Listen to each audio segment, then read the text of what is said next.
Basic English grammar. Grammar ভালোভাবে লিখতে হলে বা ভালোভাবে জানতে হলে ইংলিশের গ্রামারের বেসিক জিনিসগুলো ক্লিয়ার হতে হবে। যখন আমরা কোনো স্পোকেন ইংলিশ করি বা কোনো এসে লিখি বা কোনো প্যারাগ্রাফ লিখি, তাহলে প্রথমে আমাদের কী করতে হয়, একটা সেন্টেন্স দিয়ে শুরু করতে হয়, একটা সেন্টেন্স লিখতে হয়। সেই জন্য যেহেতু সেন্টেন্স দিয়ে শুরু করব, সেন্টেন্স কথা বলতে গেলে সেন্টেন্স দিয়ে শুরু করতে হবে বা লিখতে গেলে, তাহলে সেন্টেন্সের কারেক্ট স্ট্রাকচারটা জানতে হবে। তাহলে সেন্টেন্সের কারেক্ট স্ট্রাকচার হচ্ছে subject plus verb plus object. Subject plus verb plus object. For example, Karim goes to school. Karim goes to school. Karim হচ্ছে সাবজেক্ট, গোস হচ্ছে ভার্ব, টু স্কুল হচ্ছে অবজেক্ট। কারণ যদি করিমের পরে যদি হি ব্যবহার করতাম অথবা দে ব্যবহার করতাম, তাহলে হি গোস টু স্কুল অথবা they go to school. For example, you are playing football. You হচ্ছে সাবজেক্ট, আর হচ্ছে ভার্ব, আর প্লেয়িং হচ্ছে ভার্ব, ফুটবল হচ্ছে অবজেক্ট। এখন যেহেতু একটা সেন্টেন্স তৈরি করতে গেলে লাগে subject plus verb plus object.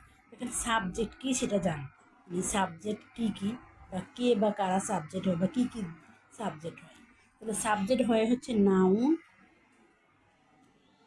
Noun, pronoun, gerund, person, number, gender, infinitive, participle.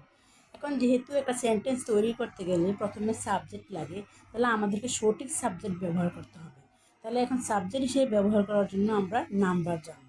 Number দুই প্রকার, সিঙ্গুলার আর প্লুরাল। সিঙ্গুলার মানে এক, এক সিঙ্গুলার আর একের অধিক প্লুরাল। ফর এক্সাম্পল যদি বলি গার্লস, সিঙ্গুলার যদি বলি গার্লস, গার্ল, আর প্লুরাল হবে কি গার্লস। যদি বলি বয়, সিঙ্গুলার, বয়েজ প্লুরাল। আর পার্সন, নাম সাবজেক্ট হিসেবে ব্যবহার করার জন্য যদি পার্সন পড়ি, পার্সন তিন প্রকার, first person, second person, third person. First person কি ফার্স্ট পার্সন উ, I, we, us, our. Second person you, you. Third person he, she, it, they. এখন সাবজেক্ট হিসেবে ব্যবহার করার জন্য পার্সনকে আমরা আবার নাম্বারের সিঙ্গুলার আর প্লুরালে ভাগ করব। সিঙ্গুলার ফার্স্ট পার্সনের আই সিঙ্গুলার, ফার্স্ট পার্সনের হি, সি, ইট সিঙ্গুলার, তারপরে ফার্স্ট পার্সনের উই সি plural, you second person you plural, third পার্সনের দে প্লুরাল।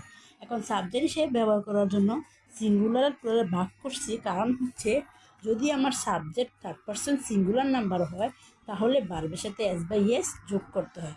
এবং করিম সিঙ্গুলার, যার কারণে ভার্বের সাথে ইএস, গুয়ের সাথে ইএস যোগ হয়েছে। এখানে যদি বলি হি গোস টু স্কুল, তাহলে he third person singular number, যার কারণে ভার্বের সাথে ইএস যোগ করা হয়েছে। যদি এখানে আমরা দে লিখতাম, তাহলে বলতাম দে গো টু স্কুল, তার মানে দে প্লুরাল, যার কারণে ভার্বের সাথে এস বাই এস যোগ হয়নি। তারপরে ইউ প্লুরাল, কারণে প্লুরাল বার ব্যবহৃত হয়েছে। এখন আমরা পরবর্তীতে আমরা যখন ভার্ব নিয়ে আলোচনা করব, তখন ভার্বের বিস্তারিত জানব। এখন যেহেতু সাবজেক্ট হিসেবে নাউন ব্যবহৃত হয়, আমরা পরবর্তী ভিডিওতে নাউন নিয়ে আসবো।